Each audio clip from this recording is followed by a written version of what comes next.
तो हेलो दोस्तों, नमस्कार। टैक्स आजादी में आप सभी का स्वागत है। आज हम देखने वाले हैं कि इनकम टैक्स रिटर्न में जो अलग अलग टाइप के फॉर्म्स होते हैं उसमें आईटीआर 2 का क्या मेन रोल है और ये किससे एप्लीकेबल होता है और कौन कौन इसे इनकम टैक्स रिटर्न में यूज कर सकता है, कौन सी इनकम पर। तो ये आज अच्छा एक सब्जेक्ट है, आज एक चैप्टर है जिसमें आज हम सीखने वाले हैं कि आईटीआर 2 क्या है, आईटीआर टू किससे एप्लीकेबल होगा, आईटीआर टू में कौन सी इनकम होती है, आईटीआर टू के कि किस तरह से भरना चाहिए और आईटीआर टू कैसे भरना चाहिए। ये सारी चीजें आज इस वीडियो में, आज लेक्चर में हम सीखने वाले हैं। स्टेप बाय स्टेप समझेंगे, सीखेंगे और उसके बाद आगे बढ़ने की कोशिश करेंगे कि आईटीआर टू फाइल करना कितना इजी हो जाता है।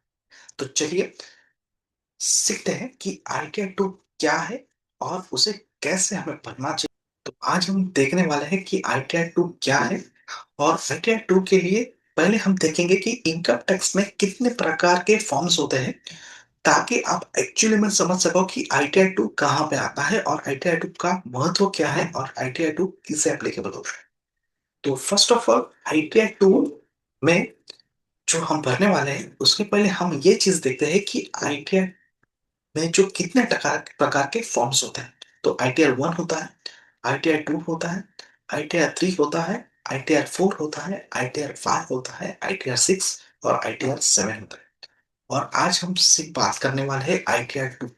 तो आईटीआर 2 क्या है? तो आईटीआर 2 एक टाइप का फॉर्म है जो इनकम टैक्स डिपार्टमेंट ने एक इशू किया है और ये किसे एप्लीकेबल होगा अभी हम देखेंगे, जानेंगे। पर उसके पहले इस फॉर्म को हम ध्यान से पढ़ लेते हैं। तो आईटीआर 2 के इनकम टैक्स फॉर्म में क्या होता है कि इंडियन इनकम टैक्स रिटर्न होता है, फॉर्म्स होता है। यहाँ पे आईटीआर 2 लिखा होगा, इधर यहाँ पे देखो फॉर्म है, आईटीआर 2 है और ये किसे एप्लीकेबल होगा ये आईटीआर 2 के फॉर्म में ही लिखा होता है। तो जो भी इंसान सोचता हो कि मुझे आईटीआर 2 लगेगा, 3 लगेगा, 4 लगेगा कि 1 लगेगा, क्या कौन सा फॉर्म लगेगा, वो ऑटोमेटिकली ये फॉर्म में ही पता चल जाता है उसके इनकम के हिसाब से।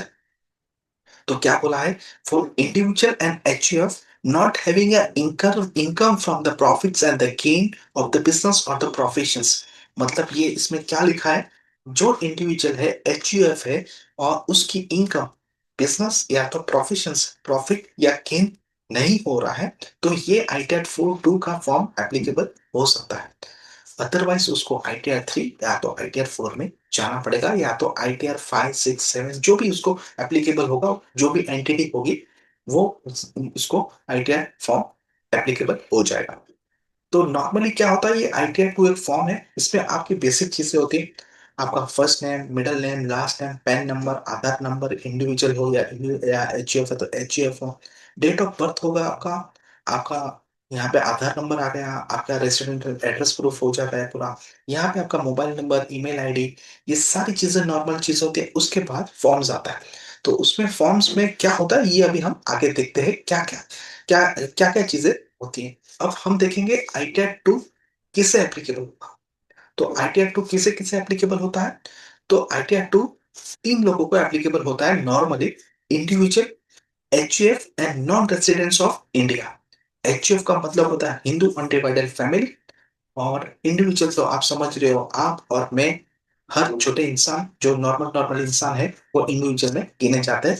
जो ना कि वो कंपनी है, ना तो पार्टनरशिप फर्म है, ना तो प्राइवेट लिमिटेड, ना तो पब्लिक लिमिटेड, एलएलपी, एओपी जो भी है वो नहीं है, और हम नॉर्मल इंसान इंडिविजुअल पर्सन है, उसे इंडिविजुअल में गिना जाता है। अभी हम देखेंगे आईटीआर 2 में कौन कौन सी इनकम आती है। अगर मुझे आईटीआर 2 भरना है या तो मेरे लिए आईटीआर 2 एप्लीकेबल होता है, तो वो उसके लिए कौन से इनकम उसके अंदर आती है वो हम अभी हम देखते हैं। तो फर्स्ट ऑफ ऑल क्या है? जो अगर आपकी इनकम सैलरी है, पेंशन इनकम है, जॉब से या रिटायरमेंट से मिलती है, आपको आईटीआर 2 की इनकम में आपको मेंशन करना पड़ता है। हाउस प्रॉपर्टी इनकम होगी, आपकी कैपिटल गेन होगा। कैपिटल हाउस प्रॉपर्टी में कैसा होता है कि जब आप एक से ज्यादा आपके घर हो गए और रेंटेड बेसिस पे हो गया तो डिम रेंटेड होगा, तो आपको हाउस प्रॉपर्टी इनकम आईटीआर 2 के लिए एप्लीकेबल हो जाता है। और उसके अंदर कंडीशन है वो आगे हम देखते हैं। फिर कैपिटल गेन होगा, उसमें आएगा शेयर्स हो गए, म्यूचुअल फंड होगा, बिल्डिंग, गोल्ड होगा, ये अगर आपने ट्रांसफर किया है मतलब सेल किया है, उसके सामने कंसिडरेशंस मिला है। कंसिडरेशंस बोले तो मनी, उसके इसके फॉर्म ऑफ द मनी में अगर आपको कंसिडरेशंस मिला है, शेयर्स बेच के, म्यूचुअल फंड बेच के, गोल्ड बेच के, लैंड एंड बिल्डिंग बेच के, कुछ भी बेच के, तो वो उसको कैपिटल गेन गिना जाता है और उसके लिए आईटीआर टू एप्लीकेबल हो जाता है। उसके बाद अदर इनकम होगी, जैसे कि आपने कुछ इनकम आपकी एफडी रखी हो, उसका ब्याज आ रहा हो, सेविंग बैंक का ब्याज आ रहा हो, कहीं आपने लॉटरी खेली और लॉटरी से आपको इनकम आ गई, कोई आपके ब्लड रिलेशंस में या तो किसी ने गिफ्ट दे दिया है और आपके अकाउंट में पैसे आए, तो वो भी इनकम में कंसिडर होता है। फिर उसके बाद है फॉरेन इनकम हो जाती है, असेट्स होगा आपका, या तो फॉरेन में आपका बैंक अकाउंट है, शेयर्स होते हैं, और कोई इनकम आपने वहां से जनरेट की है, तो भी वो आईटीआर टू में एप्लीकेबल हो जाता है। भाई आईटीआर टू किसे भरना चाहिए? तो आईटीआर टू किसे भरना चाहिए, तो उसके लिए देखो, जिसकी इनकम कैपिटल गेन आ रही है, जिसकी कैपिटल इनकम, जिसकी इनकम कैपिटल गेन आ रही है, जिसमें शॉर्ट टर्म और लॉन्ग टर्म कैपिटल गेन होगा, तो आएगी। जिसके पास एक से ज्यादा घर होके, उसके लिए आईटीआर टू लग जाएगा। और जिसकी टोटल इनकम 50 लाख से ज्यादा हो, तो भी उसको आईटीआर टू एप्लीकेबल हो जाता है। और जिसकी इनकम, एग्रीकल्चर इनकम 5,000 से ज्यादा हो, तो भी उसको आईटीआर टू का फॉर्म एप्लीकेबल हो जाता है। तो ये था नॉर्मल चीजें। उसके बाद फॉरेन इनकम होगी, तो फॉरेन बैंक से अकाउंट भी पैसा आ रहे, तो भी आईटीआर टू आपको एप्लीकेबल हो जाए। तो ये एक चीज है, आप अपने बुक्स में इसको रिकॉर्ड करिएगा। जब भी आप अपना आईटीआर टू भरे, तो ये सारी चीजों को ध्यान रखिएगा। अदरवाइज आपको अगर सैलरी पर्सन हो और नॉर्मल पर्सन, तो आईटीआर वन आ जाता है। वो मैंने आईटीआर वन के लेक्चर में पूरा सिखाया है। अगर स्टेप बाय स्टेप समझते हो तो पूरा आपके लिए इजी है। तो ये नॉर्मल चीज है, कभी भी दिमाग में याद रखिएगा। जब भी मेरी शॉर्ट टर्म और लॉन्ग टर्म कैपिटल गेन की इनकम आ रही है, तो मुझे normally normally ITR to he form applicable हो जाता है। उसके बिना कोई फॉर्म अपने को लगता नहीं है। तो उसके अंदर अगर फर्स्ट अगर आईटीआर टू फॉर्म भरना है, तो आईटीआर टू फॉर्म में किस तरह से फॉर्म आएगा? तो पहले होता है इनकम फ्रॉम सैलरी और पेंशंस की पूरी डिटेल आपको भरनी होती है। सेकंड आएगा, एक से ज्यादा आपका घर हो गया तो उसकी डिटेल भरनी होती है। और अगर सेल्फ ऑक्यूपाइड प्रॉपर्टी है, तो सेल्फ ऑक्यूपाइड प्रॉपर्टी पे जो डिटेल होगी तो वो भरनी है। और रेंटेड हाउस है या तो डीम टू बी रेंटेड है, तो उसकी डिटेल भरनी है। कैपिटल गेन होगा, तो शेयर्स, जैसे कि शेयर्स होगा, लैंड एंड बिल्डिंग होगा, प्रॉपर्टीज होगा, गोल्ड होगा, जो भी बेचा होगा, तो गवर्नमेंट ने क्या है कि आईटीआर टू में अलग अलग डिविजन्स किए हुए हैं कि भाई देखो, सैलरी है तो सैलरी में पूरा फॉर्म भर दो, आपकी हाउस प्रॉपर्टी है तो पूरा ये भर दो, कैपिटल गेन है तो ये पार्ट है उसमें, पार्ट 1 2 3 4 5 ऐसे पार्ट बनाए, उसके अंदर आपको जो एप्लीकेबल हो रहा है उसके अंदर आप अपनी डिटेल भर दो। बस इतना ही आईटीआर टू का फॉर्म में इतना ही होता है, बाकी कुछ नहीं होता है। मेन आपका कैलकुलेशन से, वो हम लेक्चर में कंप्यूटेशन के टाइम देखेंगे, सीखेंगे। और वही सारी डिटेल हम एक्सेल यूटिलिटी में, इनकम टैक्स डिपार्टमेंट की यूटिलिटी में देखेंगे, कैलकुलेट करेंगे और सेम रिटर्न फाइल करने की कोशिश कर देंगे। तो आप इजी वे से आप अपना आईटीआर टू फाइल कर सकते हैं। अगर आपकी फॉरेन इनकम है कहीं से, तो भी आप अपना आईटीआर टू के लिए एप्लीकेबल हो जाते हैं। और अदर सोर्सेस मतलब कहीं और से इनकम आ रही है, आपने कहीं पे पैसे जमा करके इन्वेस्ट किए हुए हैं, वहां से इनकम आ रही है, जैसे इंटरेस्ट आ रहा है, डिविडेंड आ रहा है। शेयर में इन्वेस्ट किया है, तो शेयर से आपको कंपनी को प्रॉफिट हुआ और उसमें से आपको कुछ कंट्रीब्यूशन, प्रॉफिट का कंट्रीब्यूशन दिया था, वो डिविडेंड फॉर्म होता है। तो डिविडेंड आपको दे दिया, लॉटरी लग गई आपकी, तो बल्ले बल्ले हो गई। तो उसके लिए भी इनकम फ्रॉम अदर सोर्सेज में उसे कंसिडर किया जाता है। तो अब हम देखेंगे कि आईटीआर कैसे भरना चाहिए। तो आईटीआर टू भरने का तरीका दो टाइप है, कि एक ऑफलाइन भरना चाहिए, एक ऑनलाइन भरना चाहिए। तो ऑफलाइन यूटिलिटी में ऑफलाइन ऑफलाइन में क्या होता है कि ऑफलाइन यूटिलिटी आपको डाउनलोड करनी होती है इनकम टैक्स पोर्टल पे जाके। तो जब इनकम टैक्स पोर्टल पे जाओगे, तो वहां पे डाउनलोड का ऑप्शन होता है, वहां पे आप चाहो आईटीआर टू के, आईटीआर 1 2 3 4 5 6 7 ऐसे फॉर्म्स भी होते हैं, और आईटीआर 1 to 4 का कॉमन फॉर्म्स भी होता है। तो आपको आईटीआर टू में जाना है, वहां से आप क्लिक करोगे, तो आईटीआर टू का एक्सेल यूटिलिटी होती है और एक कॉमन ऑफलाइन यूटिलिटी होती है। वो भी आप डाउनलोड कर सकते हो और ये भी कर सकते हैं। बट हम पहले एक्सेल देखेंगे, एक्सेल में किस तरह से फॉर्म भरा जाता है, और फॉर्म भर के आप अपनी डिटेल फाइल कर सकते हैं। वो एकदम ईज़ी है। और अगर पहले आपकी डिटेल रेडी करके रखी है, सब कुछ कैलकुलेट, तो फॉर्म भरना मैक्सिमम से मैक्सिमम 20 मिनट होगा, ज़्यादा नहीं होगा, पूरा एक्यूरेट कैलकुलेट हो जाता है। और आपको खुद को भी समझ में आएगा, अगर आप कहीं मिस्टेक भी कर रहे हो, तो वो ऑटोमेटिकली वहाँ पे कैलकुलेशन में बता देता है। तो एक्सेल भी अच्छा है। ऑफलाइन यूटिलिटी में ये और एक सिस्टम है जो जैसे कि इनकम टैक्स पोर्टल दिख रहा है वैसा ही दिखता है, पर ऑफलाइन सब कुछ होता है। इंटरनेट की जरूरत नहीं है उसमें। पहले आप अपना फॉर्म रेडी करो, जेसन फाइल जनरेट करो, और जब आपको लगे तब आप जेसन फाइल को वहां पे इनकम टैक्स पोर्टल पे सबमिट कर दो। इतना ही होता है, बाकी चीजें कुछ नहीं होती। दूसरी चीज आती है ऑनलाइन ऑनलाइन यूटिलिटी। तो ऑनलाइन यूटिलिटी का मतलब क्या होता है कि आप इनकम टैक्स पोर्टल पे जाओ।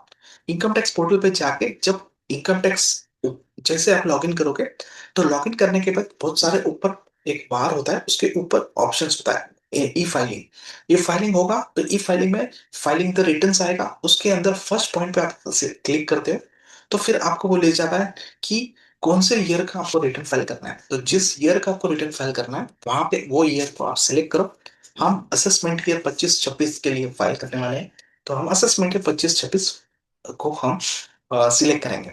वो सिलेक्ट करने के बाद अगर बाद में आप देखते हो, तो उसके अंदर आपको और ऑप्शंस पूछेगा कि आपको ऑफलाइन भरना है या ऑनलाइन भरना है। तब आप उसमें ऑनलाइन सिलेक्ट करते हो। तो ऑनलाइन सिलेक्ट करने के बाद नीचे पूछेगा ओरिजिनल रिटर्न, बिलेटेड रिटर्न और आईटीआर यू, मतलब आफ्टर द सब कुछ कंप्लीट होने के बाद, या तो रिवाइज रिटर्न। ये सारे ऑप्शंस होते हैं उसके लिए। तो उसमें आप अगर ओरिजिनल रिटर्न या तो ड्यू डेट तक, पहले ड्यू डेट और ड्यू डेट से पहले आप रिटर्न फाइल कर देते हो तो ओरिजिनल रिटर्न में जाता है। ड्यू डेट के बाद भरते हो और दिसंबर 31 दिसंबर 2025 तक भरते हो, तो आपको ITR two two belated return में चला जाता है।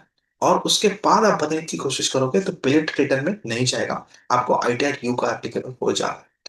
तो ये चीजें ध्यान रखिएगा। और इसमें एक फायदा अभी भी है दिसंबर महीने तक लोगों के पास, कि जो इंसान का टीडीएस कटा हुआ है और वो चाहता है कि मुझे रिफंड मिले, तो वो इनकम टैक्स रिटर्न फाइल करे।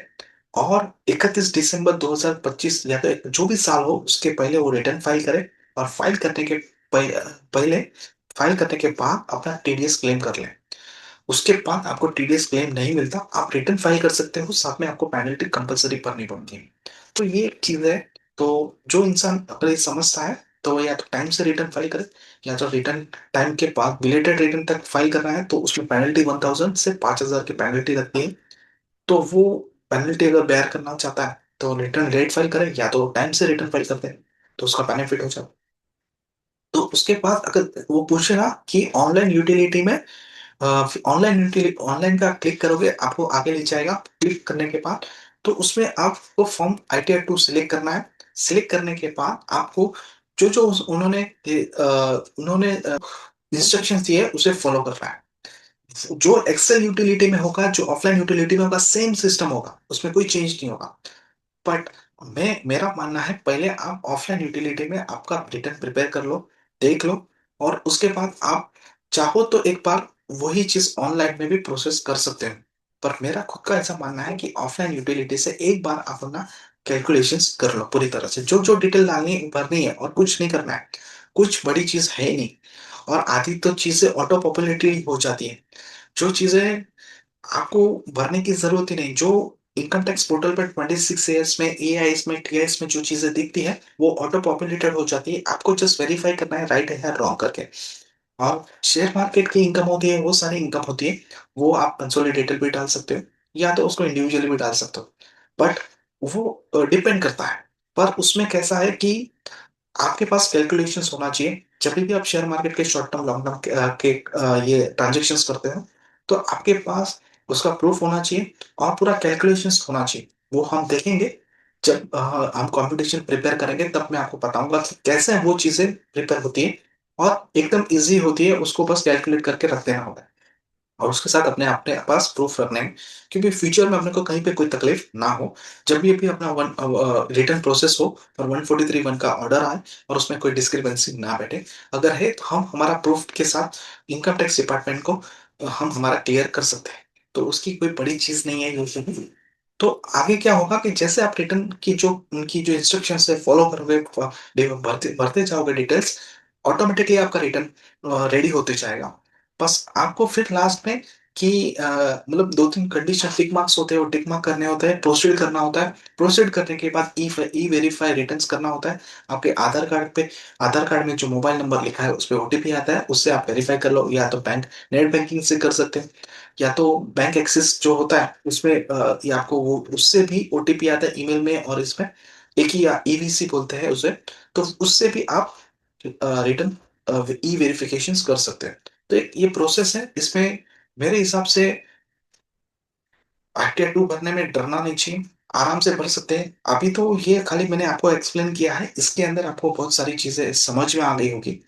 जब हम इसको ऊपर प्रैक्टिकली जब कॉम्पिटिशन्स और जब एक्सेल शीट बना, एक्सेल में जो यूटिलिटी होती है उसमें बनना स्टार्ट करेंगे, वो एक एक पार्ट में, तब आप देखोगे, तब को आपको खुद को मजा आएगा कि नहीं ये तो यार इजी है, इसमें ऐसा भर रहे हैं तो एकदम क्लियर जा रहा है। मतलब इतना डिटेल तो परफेक्ट है, इतना डिटेल परफेक्ट है, ये कैलकुलेशन से ये कैलकुलेशन से इस तरह से होगा, और इसको यहाँ पे भरना है, ये पार्ट में भरना है, मेरा रिटर्न रेडी, मुझे कोई प्रॉब्लम नहीं है फिर। तो दोस्तों, ये एक पूरा सिस्टम, प्रोसेस सिस्टम है इनकम टैक्स रिटर्न फाइल करना, और इसके अंदर टैक्स के कायदे होते हैं, पर हर इंडिविजुअल पर्सन के लिए वो इतना डीप में एप्लीकेबल नहीं है। नॉर्मल चीज है, जो हॉनेस्ट है वही चीज बता रहा हूँ कि आप आप में और कोई भी छोटा इंसान, मतलब कोई भी इंसान है जो जॉब कर रहा है, या तो शेयर मार्केट का काम कर रहा है, या तो छोटा मोटा काम कर रहा है और इनकम कमा रहा है छोटे मोटे आउटसोर्सिंग से या तो किससे, तो उसे इतने टैक्स के इतने बड़े कायदे नहीं लगते। हाँ, आप कुछ बड़ा कमा रहे हो और फिर उसके लिए इम्प्लीमेंट होता है, पर इसके लिए ये आप नॉर्मल इंसानों के लिए इतना सारा इम्प्लीमेंट नहीं होता। तो टैक्स में डरने की जरूरत नहीं है, टैक्स को खाली समझ के जो प्रोसेस करना है, प्रोसेस करके आपको रिटर्न फाइल करना है। मिलते हैं नेक्स्ट वीडियो में, लेक्चर में, और उसमें देखते हैं कि कंपटीशन किस तरह से बनाया जाता है, और कंपटीशंस बनाने के बाद उसको एक्सेल शीट में कैसे भरा जाता है।